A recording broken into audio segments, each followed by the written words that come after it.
In today's video, I'm going to teach you how to use a slicer to filter data in Google Sheets.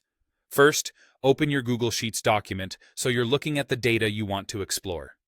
Before we do anything else, make sure your table has a clear header row with labels like date, category, or age. Headers help the slicer understand which columns you want to filter. It's also helpful if your data is arranged in a clean rectangle without blank header cells or merged cells, since that can confuse filters. Next, select the range of data you want to filter. You can click and drag across your table, or use the top left cell and shift-click the bottom right cell to capture the whole range. Selecting the intended range ensures the slicer targets the correct dataset. Now, go up to the Data menu in the top toolbar and choose Slicer. As soon as you do, a new slicer control will appear on your sheet. You can click and drag this box to place it wherever it's most convenient, like above your table or off to the side for a cleaner view. Look to the slicer panel on the right side of your screen. Click the Add a Column drop-down and pick the column you want to filter by. For example, if you want to narrow results by category, choose Category.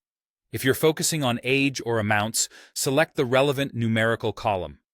If you don't see the panel, simply click the slicer box to highlight it and the panel will reappear. Once you've chosen a column, decide how you want to filter. For text-based columns, you can check or uncheck specific values, and there's a search box to quickly find what you need.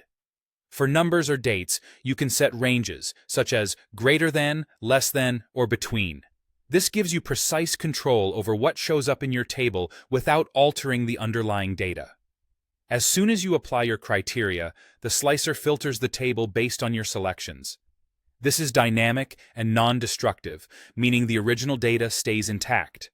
You can adjust the criteria at any time or click Clear in the slicer to reset your view back to all records. A few tips as you work.